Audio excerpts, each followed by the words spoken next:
जय श्री कृष्णा। राधे राधे। आओ बेना, भगवान विश्वेश्वर को, जो द्वादश ज्योतिर्लिंग में जो विश्वेश्वर जो ज्योतिर्लिंग है भगवान की, वो कथा को आज अपन श्रवण कर रहे हैं। तो वो कथा में मतलब जो विश्वेश्वर जो ज्योतिर्लिंग है उनमें कथा इस प्रकार आ है कि नर्मदा नदी का तट पर एक स्थित मतलब जो नर्मदा नदी है उसका जो तट हो वो कहीं ऊपर नर्मपुर नामक एक नगरी स्थित थी। तो वह जो नगरी थी उनमें विश्वानर नाम का मतलब ब्राह्मण देवता था, ऋषि हाचा तपस्वी हा। तो विश्वानर नाम का जो तपस्वी मुनि हा वे रहता है। आप दो ही पति पत्नी बहुत आनंद का साथ रहता है, नर्मदा मैया की सेवा करता। वो नर्मदा नदी के तट पर ही वे रह के भगवान माता जी की सेवा करनू और भिक्षा मांग के खुद की मतलब जीविका चलानू। अब धीरे धीरे कहीं समय अनुसार जो पति जो है विश्वानर जी मुनि, वे अपनी पत्नी की जो सेवा है वो सेवा भाव में बहुत संतुष्ट हुआ। बहुत मैंने अच्छी लगती है पत्नी जो ही वह की हर आज्ञा को पालन करती है। तो वह उनकी है पत्नी ने बोले बोल तू कहीं मांगे भर करूँ। तो वह कियो कि मैंने तो भगवान भोलेनाथ का जैसो एक पुत्र चाहिए बोले। अब भगवान विश्वेश्वर जो हाँ बे सोचो कि अब इन्हें भोलेनाथ जैसा पुत्र कठुला के दो। तो बे किया चलो ठीक है। बोले अब था बोले 8 नर्मदा नहीं मैया की सेवा कर जो और था 16 दिन रहो जब तक मैं बोले काशी जाके भगवान भोलेनाथ को आशीर्वाद लेके आऊँ। अब ये विश्वेश्वर जो ऋषि हा वे गया है और भगवान भोलेनाथ का काशी जी में जाके विश्वनाथ जी की सेवा करी है और विश्वेश्वर नाम की जो ज्योतिर्लिंग है भगवान भोलेनाथ की बावे स्थापित करी है और उठे भगवान भोलेनाथ को पूजन करियो।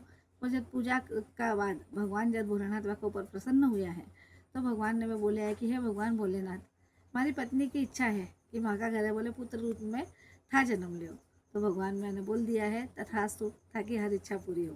तो भगवान के भगवान तो भक्त का अधीन है, भक्त जो मांगे हैं भगवान ने देना पड़ा है। और भगवान भोलेनाथ करो मांगना के बाद तो भगवान भोलेनाथ दे ही दे है। तो भगवान भोलेनाथ की हो चलो ठीक है बोले थे घरे जाओ, मैं थाकी पत्नी की यह इच्छा अवश्य ही पूरी करूँ। अब जो विश्वानर रहा मैं घरे आया उस समय तक मतलब पत्नी के साथ रहिया। भगवान की दया भगवान भोलेनाथ को आशीर्वाद हुए है। 9वां महीना में गर्भवती हुआ है। 9वां महीना में वे बढ़िया सुंदर पुत्र ने जन्म दियो है। अब पुत्र ने जब जन्म दियो तो पुत्र को नाम कही रखना। तो वे देखा है सब पंचांग वगैरह देखा तो बोले आपको नाम ग्रहपति रखना है। भगवान विश्वेश्वर का जो पुत्र है आपको नाम दे रखे है ग्रहपति। अब ग्रहपति थोड़ा बड़ा हुआ तो भगवान नारद जी ने मालूम पड़े कि भगवान भोलेनाथ को जो अंश है वे बोले भगवान जो ऋषि महाराज है विश्वानर वह काट है बोले भगवान भोलेनाथ अंश रूप में जन्म लियो है।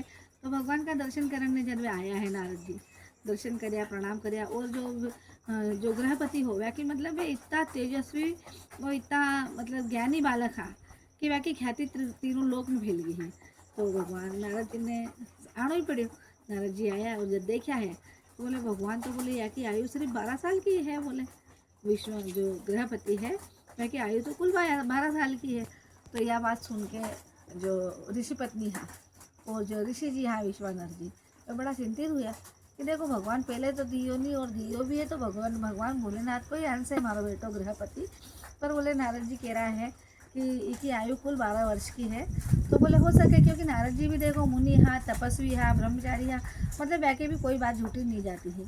तो माता पिता दो ही बड़ा चिंतित हुआ। माता पिता बहुत चिंतित हुए तो गृहपति जो हो वो समझदार हुई। देखो पहले 10-10 साल का बच्चा उनमें बहुत ज़्यादा समझदार हो जाता है। और जिनने भगवान खुद जो भगवान को खुद को अंश है तो फिर उनमें समझदारी की कमी तो रहनी ही नहीं है। फिर वे जो गृहपति है वे माता पिता ने संतुष्टि दी है।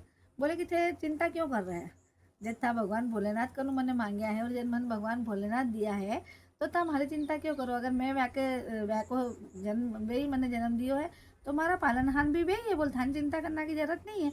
तो बोले मैं तो काशी जाऊँ। अब काशी गया गृहपति, काशी गया और जो विश्वेश्वर भगवान की जो का पिताजी ज्योतिर्लिंग की स्थापना करके आया है उठे पे जाके ओम नमः शिवाय भगवान का जाप करने लगा।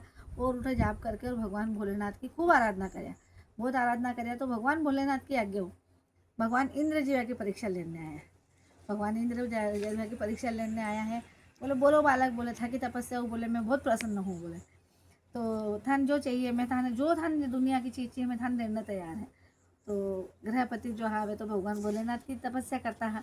तो वह भगवान इंद्र ने कह दिया बोले मन थक्कन कहीं नहीं चाहिए, मैं मारा भगवान भोलेनाथ की आराधना कर रहे हो है और मैंने भगवान भोलेनाथ ही दे। तो इंद्र भगवान ने एकदम मतलब देखो मैं तो आया तो परीक्षा लेने, हाँ, पर एकदम गुस्सा आएगी कि अरे बोले छोटो सा बालक और कितनी बड़ी बात कर रहे हो कि मैं इंद्र भगवान, मैं तो थाकू कहीं नहीं ले, मैं भगवान भोलेनाथ की आराधना करिए तो मैंने भगवान भोलेनाथ ही दी। तो इंद्र गुस्सा खा के जो वज्र व्या को चलायो है, तो वो मैं डरू ही, पहले जैसा वज्र चलाया वैसा ही वे गृहपति जो था वे मूर्छित हुईगा, वे मूर्छित हुईगा। तो इंद्र चलेगा भगवान भोलेनाथ कने, और भगवान भोलेनाथ ने की हो, बोले भगवान बोले मैं तो कहीं नहीं बज रहा, हाथ में ऐसा उठाए ही हो, और बोले गृहपति तो डर गो। तो फिर भगवान भोलेनाथ की हो कोई बात नहीं, बोले थे हमारे ही कहना पे वो गृहपति की परीक्षा लेने गया है। तो भगवान भोलेनाथ साक्षात आया है और गृहपति ने मेरे को जल छिड़के है, और जल छिड़क के मैंने उठाया है। और गृहपति ने की हो, बोले बेटा तू मारो ही अंश है, और आज का बात बोले तू तो बोले अजर अमर है, और जो दिशाएं हैं मतलब पूर्व पश्चिम उत्तर दक्षिण जो दिशाएं है अपनी, वह की दिशा हो उनका मैंने इष्ट बनाया गया है गृहपति जी ने। भगवान भोलेनाथ मैंने की कि था अजर अमर रहे हो, और सभी दिशाओं का देवता बोले ठहरे हो। तो भगवान भोलेनाथ जैसा विश्वानर ने संतान दी है, वैसे भगवान सब ने संतान दे, सब माता पिता की हर इच्छा पूरी करे। बोलो ओम नमः शिवाय।